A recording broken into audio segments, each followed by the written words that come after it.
All right. Good afternoon. Welcome. So happy Halloween. This one as a Halloween treat.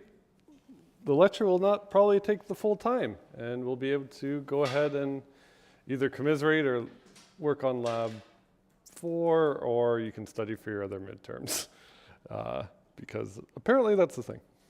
So lab 4 is released after your midterms. If you want to feel good about yourself for reading week, just do lab 4. It shouldn't take that long, hopefully.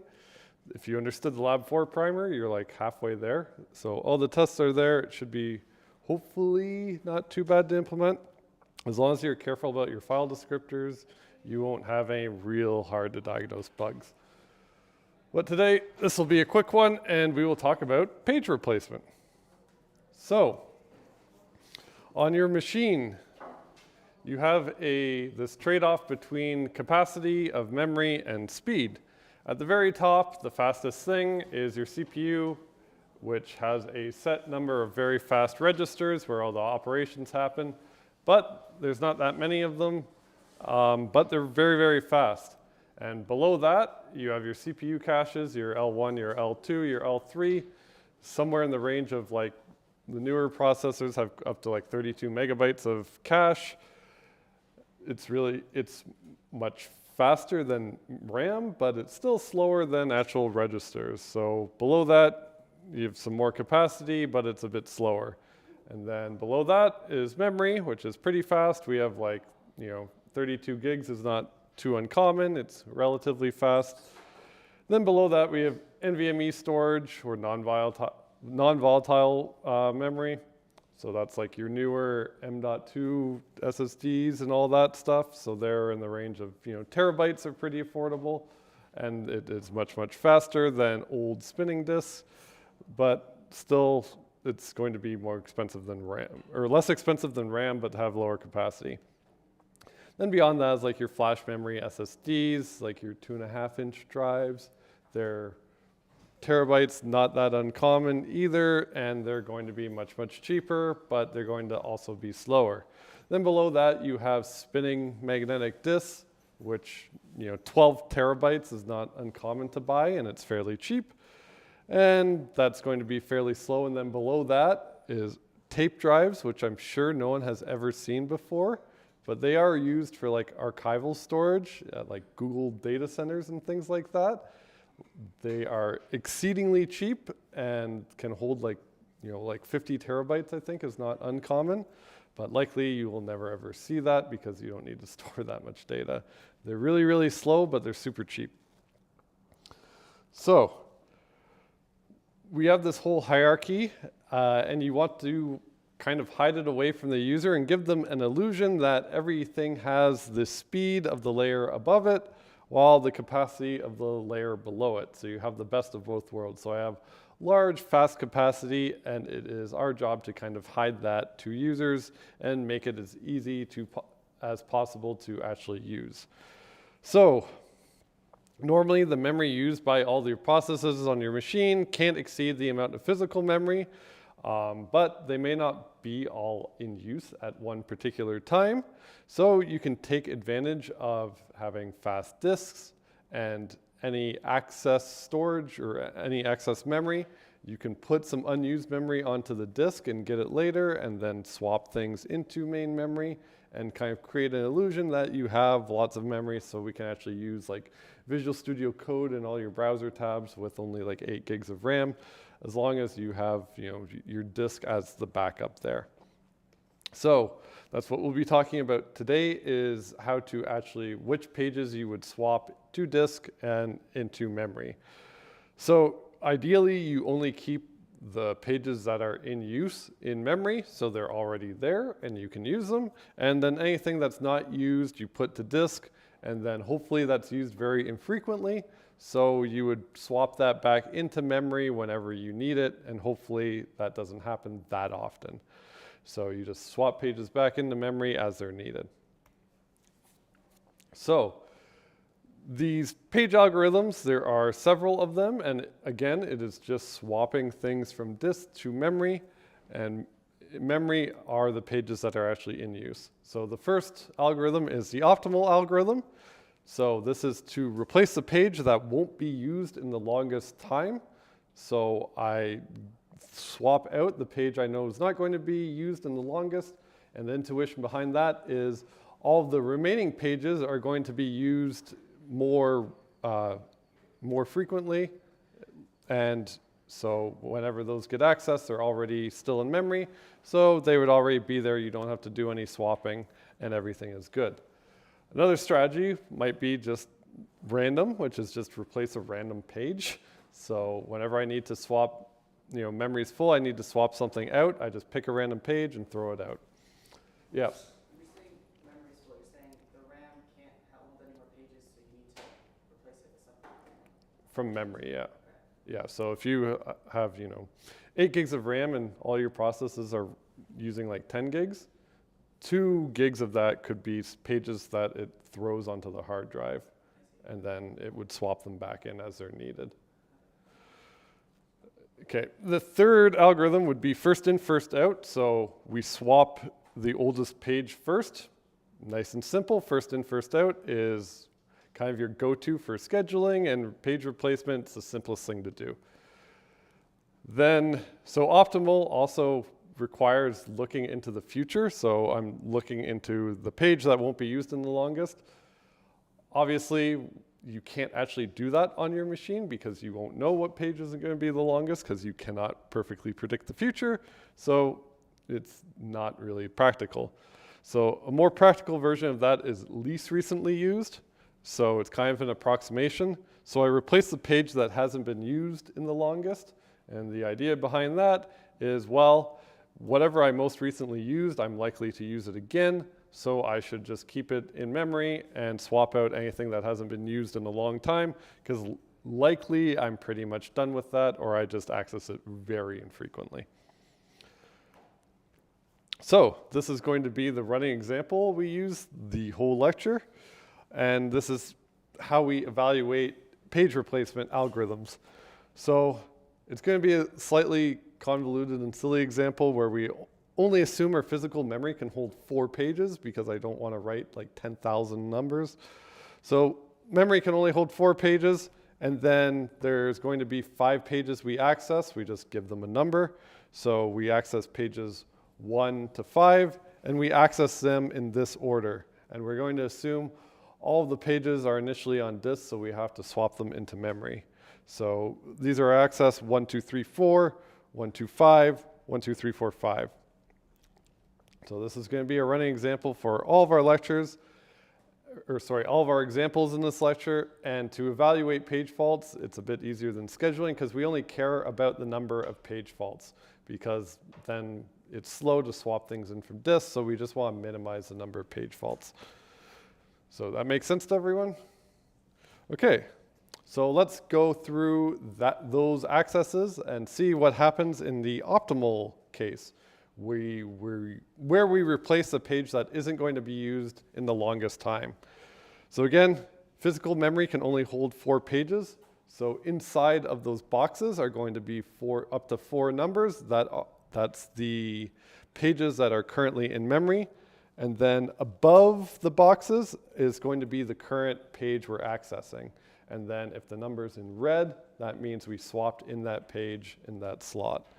So when we first access page 1, we're going to assume they're all on disk, so we have to bring it into memory.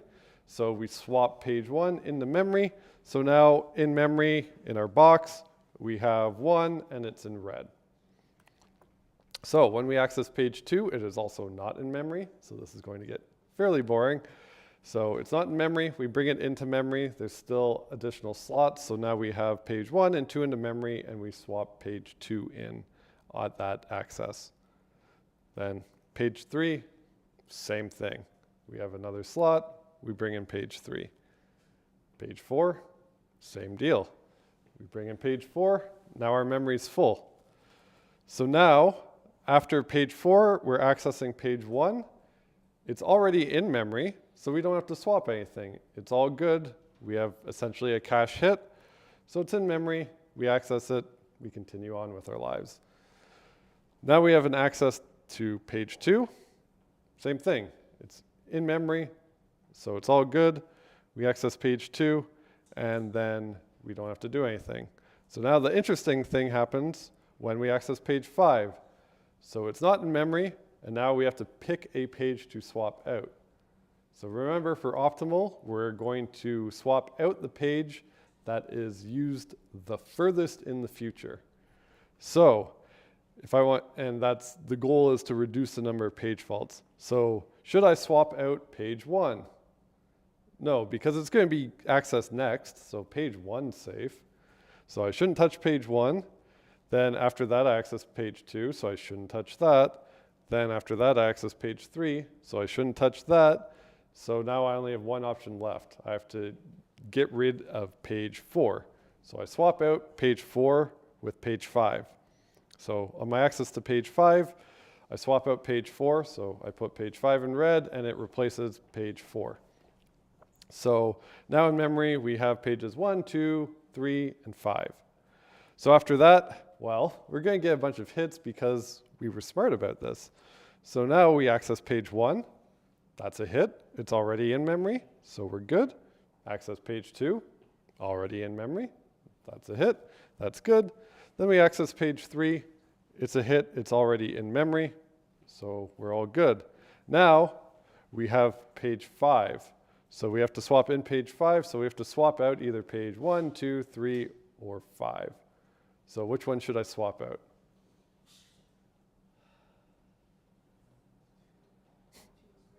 One, 2, or 3. So I basically, the next access is page 5. So as long as I don't touch page 5, it's fine. Generally, we don't like page 1, so screw page 1. So we replace page 1 with page 4, and now this is what's in memory is 4, 2, 3, 5. And we swapped it in. So when we access page 5, as long as we didn't swap it out, and again, the previous one, we could have swapped either page 2 or page 3 as well. So page 5 would be a hit. So now we just count the number of page faults, which is essentially the number of red numbers. So how many page faults are there in this case? 6. So we're done. So in the optimal case, there's going to be 6 page faults. So whenever we evaluate any other algorithm, since this is the optimal, it should be either 6 or higher, because if it was, that'd be a contradiction, and then optimal wouldn't be optimal. So remember 6 page faults here. So let's do the same thing with first in, first out. So first in, first out, the beginning 4 axes are going to be all the same. Actually, the beginning 6 axes are going to be all the same. So 1 page fault, have to bring it into memory. 2 page fault, have to bring it into memory. 3, same thing. 4, same thing. And then I'm going to access page 1. So if I access page 1, it's a hit. It's already in memory. Then I access page 2. It's a hit. It's already in memory. Now we get to page 5. So page 5 is in memory, so we have to bring it in. So we have to kick out something. What do I kick out? Number 1. So first in, first out. First thing I put in was page 1, so it's the first thing out. So I replaced page 1 with page 5. So page 5 is in red, and now in memory it's 5, 2, 3, 4. Okay, well, that was silly. So next access, I access page 1, which I just removed. So now I have to swap back in page 1. And what do I pick to swap in for page? So page 2. Page 2 is now the first one in. So page 2 gets swapped out. So now memory looks like 5, 1, 3, 4. Shucks. So now I access page 2. And that's a miss as well. So now I have to swap out something else. So what should I swap out? 3. So I swap out page 3 because now it is the oldest. So you can look backwards too, so you can see the nice diagonal lines of red. So first in, first out, you'll know you're doing it right if you see the diagonal lines of red or circles or whatever you choose to put in for your swap. So now when I access page 2, I replaced it I replace page 3, and now memory has 5, 1, 2, 4. Now I access page 3. Ah, crap, I just swapped that out too. So now what am I replacing? With 4. So now 4 is the oldest. So now I replace page 4. Now in memory it's 5, 1, 2, 3. Now I'm accessing page 4. Oh no, I just swapped out page 4. So now I swap out page 5 because now it is the oldest. So now in memory I have 4, 1, 2, 3. Now I access page 5. Again, I just swapped it out, so I made some poor decisions in life. So now I have to swap out the next oldest one, which is going to be, what's it now? 1 again. So now I swap out 1, and now in memory, I have 4, 5, 2, 3. So how many page faults do I have here? 10.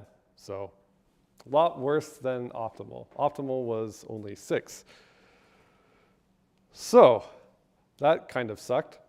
So you might be thinking, here's a brain teaser. So if I have less physical memory, so if I only had like 3, if memory could only hold 3 pages, that should make this problem even worse, right? Because I have less physical memory, so I should probably have more page faults. That makes sense? Because the reverse is definitely true. If I had 5 pages in memory, I could fit everything, and I would just have the 5 page faults, and then everything fits. So I would only ever have my 5 page faults. So let's test that theory. So let's do FIFO again, but this time we can only hold 3 pages in memory. So we have less memory, so we expect more page faults. So let's go through it again. Now this will get slightly more interesting. So for the first access, again, now our boxes are smaller because we can only hold 3 pages. So first access, swap it in. Page 1 is in. 2, swap it in. 3, swap it in. Now in memory, we have 1, 2, 3. And now we access page 4. So what am I kicking out for page 4? 1. Okay, I kick out page 1. All good. I clearly made a poor decision again because I just swapped out page 1 and now I'm accessing it again. So when I access page 1, what am I swapping out? 2. So crap, I did it again. So now in memory is 4, 3, 1, and now I'm accessing page 2. So if I access page 2, I have to replace something. What am I replacing? 3. So we got that nice diagonal line going on. So I replace page 3. Now I access page 5. So what should I replace with page 5? 4. So now in memory is 5, 1, 2. So finally now I get a bit of a break. So when we access page 1, it's there. Good. Then we're going to access page 2. It's already there too. So we're good. Now we access page 3. Oops. Now we access page 3. We have to kick out something. What are we kicking out? Page 1. So page 3 gets replaced with, or page 1 gets replaced with 3. So now in memory we have 5, 3, and 2. Okay, so now we're accessing page 4. It's not in memory, so we have to swap out something. What are we swapping out? 2. 2 is now the oldest one, or the first in, so it is first out. So now we have 5, 3, and 4. Then finally, with our last access, we have 5, which is a hit. How many page faults do we have now? Huh. Weird, huh? Didn't we say that we should have more page faults with less memory? Yeah, that's kind of weird. So we had 10 page faults before with 4 physical memory holding 4 pages, and now we have 3, and we only have 9, which is better, which is kind of weird. So this weirdness has a name. It's Bellide's anomaly, and it says for first in, first out algorithms that more page frames actually cause more faults in kind of a fun paradox. And this is only a problem with the FIFO algorithms. It doesn't exist for least recently used, and it is one of the very many reasons why you wouldn't use first in, first out, because The more memory you have, the worse it gets. Yeah. Couldn't you just use one then? The best? So the suggestion is, couldn't you just use one, which is the best? No, because that would be terrible. But like, how is it the reverse is what I don't understand. Like, is the reverse up to a certain point? So there's this fun paper because it involves a lot of math. So if you're really interested, you can read that. Or if you want to like have something to read before you go to sleep to put you in a coma, you can read that. Basically, the paper, if you read it, it says that most of the time you would expect that to be true, where you've less memory and you've more page faults. But this says with those algorithms, you can carefully construct a sequence to get any arbitrary page fault ratio you want. So it depends on the accesses. In normal accesses, it would typically be better to have more memory. But because FIFO and the way it works with this, you can just, if you carefully craft it, you can get just some arbitrary page fault ratio. Yep. Is this safe to say if you have more page frame, there's a like higher chance that you have less page fault? It's just that some cases it doesn't fit that probability, and it just. Yeah, some cases you can craft cases to get whatever miss ratio you want. As you get more page frames, you tend to get less faults. Yes. In specific cases, you might get them. Yeah. And for least recently used, the more memory you have, the better, the less page faults you have. Everything follows. It's only for FIFO, where you can carefully craft stuff. So for FIFO, it's kind of like a probability thing, and then for like least use, it's guaranteed. Yeah. Yeah, it doesn't have this. So yeah, for any of the other algorithms, not FIFO, if you increase the number of page frames or the amount of memory you have, you'll have fewer page faults. Yep. So when you're saying, we're talking about RAM memory, right? Yes. Page frames, okay. Yeah. When I say page frames, it's like kind of redundant because frames typically means physical memory. But page is like a set size. Generally, people just say page when they just say anything as size of a page, which is at 4 kilobytes. Okay, so let's do one of the other examples. So least recently used. In this case, you would use FIFO to break a tie. In this case, it's like a uniprocessor system, so there'd be no way to have a tie. But if you had multiple processors and you actually implemented this, there could be scenarios where you would actually have a tie, so you might use something like FIFO to break the tie. But in this scenarios, we'll never have a tie because we're just arguing essentially about one CPU. So again, go back, our physical memory can hold 4 pages again, same page accesses. The first 6 are going to be really boring yet again. So 1, have to swap it in. 2, swap it in. 3, swap it in. 4, swap it in. And now we access 1. It's there, so it's a hit. Access page 2. It's there. It's a hit. Finally comes the time where we can think. So now we access page 5. So what should I replace with page 5? 3. Yeah, so if I look back, so least recently used, I'm going to look back in history and then figure out what I have used most recently. So I just used page 2, so page 2 is safe. I can't get rid of that. I shouldn't get rid of page 1 either. And then past that, I shouldn't get rid of page 4. So if I can't get rid of 1, 2, or 4, the only one left is 3, and that's the least recently used. So I would replace page 3 with page 5. So I swap in page 5 for page 3, and now in memory I have 1, 2, 5, and 4. So now I'm going to access page 1, so it's already there. That's good, we didn't kick out page 1 like FIFO did. So it's already there, it's a hit. Access page 2, it is also a hit, it's already there. Then we go to access page 3, so it's not in memory, so what should we kick out? Let's see if 4, we agree for 4. So between 1, 2, 5, and 4, while I wouldn't kick out 2, I wouldn't kick out 1, I wouldn't kick out 5. So last one standing is 4. So I replace page 4 with 3. So now in memory I have 1, 2, 5, 3. Then I made a poor decision because now I'm going to try and access page 4. So now I have to kick something else out. What am I going to replace for page 4? 5, right? So I'm not going to kick out page 3. I'm not going to kick out page 2. I'm not going to kick out page 1. So last page standing is 5, so it is gone, which was a poor decision. So I replaced 5 with 4. So then next access, I'm accessing page 5. So I have to swap out something. What am I swapping out?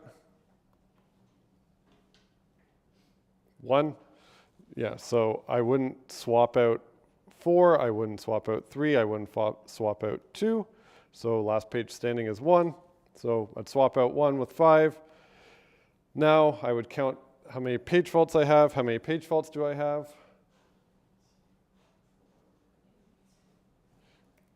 8. So I was better than FIFO. I wasn't quite as good as the optimal, but hey, I was better than FIFO. All right, any questions about that? Nice and straightforward finally, right? So when you actually go to implement least recently used, it's actually pretty bad. So we could think of an implementation where for each page we have a counter that says, you know, what's the time it was last accessed. And then every time you access any page in memory, you would have to update that timestamp because that's when it was used last recently.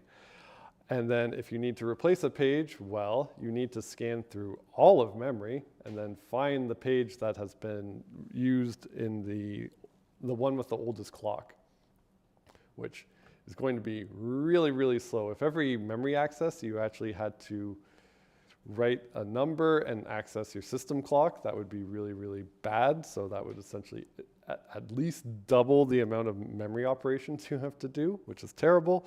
And when you replace scanning through all of memory every single time, it's going to be just really, really, really slow. So we might be a bit more clever if we try and implement it using queues in software. So you could try and be a bit better and create, you know, doubly linked list of pages, and then for a reference, well, you just move it to the front of the list, and then whenever you need to replace it, instead of scanning through all the pages, you can make it a lot better by just taking the page at the back of the list, because that would, by definition, be the oldest one. But now it still requires like 6 pointer updates for every page reference, which you might be like, oh, it's 01, so it's all good. But 6 memory accesses essentially means you're slowing down your computer by 6 times. So if every reference you did 6 pointer updates, that would be atrocious. And because they're all pointer updates too, you could imagine if you had a processor with multiple cores and they all use memory, there would be some contention because you would have to put a mutex around that linked list. And then you have every core fighting for the mutex, and you essentially make it serial, and it would just be a complete disaster. So implementing this is not going to work. So when you implement this, which is what we'll see in the next lecture, you essentially take some liberties and implement an approximate least recently used. Since least recently used is like an approximation of the optimal case anyways, it's okay. We're all engineers. Approximation is the name of the game. So it's all good. It's heuristically, it's about the same, and we can implement it more efficiently. So there's lots of different tweaks you could do it, use to implement more efficiently. It's kind of like scheduling in the way that there is also no one-size-all-fits solution. It depends on the scenario and kind of the workload that you have. Next lecture, we'll be looking at something called the clock algorithm, which will take longer than we have left in the lecture, so we can just end early because we have midterms, so we can do that. Or we can all work on Lab 4. We could probably finish Lab 4 if you wanted to. It's not that big. I finished Lab 4 on the train in like 20 minutes, so you should be able to as well. So don't worry about it. Feel bad about spending so many hours on it. So don't feel bad. That was a re-implementation because I did it before. So On the train, I just ran out of internet, so instead of waiting for internet, I just did it better. So, but I've done it before, so you will probably take more than 20 minutes, but it's not going to be that much harder than the like Lab 4 primer. Just be really careful about your file descriptors and you won't have any terrible errors. So we'll be looking at the clock algorithm. There's lots of different flavors. There's like least frequently used, which is slightly better than least recently used because you just keep track of the number of accesses instead of the time. There's something called 2Q. There's adaptive replacement cache that we won't get into, but like scheduling, there's a ton of options that you can use. So the goal of page replacement algorithm is to reduce the number of page faults. Whenever you do these types of questions, it will always ask, hey, here's all the accesses. How many page faults are there given this algorithm? So you should know these algorithms. So we saw optimal, which was replace the page that's used the furthest in the future. And it is optimal. It's good for comparison's sake, but it's not going to be realistic to implement because we are not fortune tellers. Realistically, you will not know what happens in the future. Then there's random, which actually works surprisingly well. It actually works better than FIFO because it avoids the worst case. And you would think that wouldn't be the case, but just doing random stuff is actually pretty good in this case. There's FIFO. It's easy to implement, but has that weird paradox, that anomaly we saw, where we had fewer page frames and we saw fewer page faults, which was kind of weird. Then we saw LRU, which gets close to optimal, but it's expensive to implement. Yep. So for LR, you can't like say, for our example, you only have 4 possible pages in memory. You can't just have 4 registers and then you're just like updating them, and you have like this is like the last, the second, third, and the fourth, and you only ever change the page of the 4th one. Like so, you accessing memory 1, you put in this one, then you're accessing memory 2, you shift this over, and you put it, or is that still just all of those, like everything in hardware just would take too long? Yeah, everything would take too long. There's some implementation. We'll see one next lecture. But yeah, it's fairly expensive to offload. All right, any other questions for today? Oh, and quiz 2, the grading, apparently it should be done on Wednesday. No, I didn't finish my sentence. All right, yeah. Oh, but what's the average right now? Like, yeah, it's like, I don't know. Better than quiz 1? I don't know. So Quarkus, like one of the questions, the answer was wrong in the bank, and so it doesn't, if you update it, it doesn't regrade it. So the like quiz summary just shows like 0 for everything. So, which is good because it was wrong. So if it's 0, then it's at least greater than 0. So I have no idea what it is, but hopefully it's not too bad. All right, any other questions? Other than that, free time. So just remember, I'm pulling for you. We're all in this together.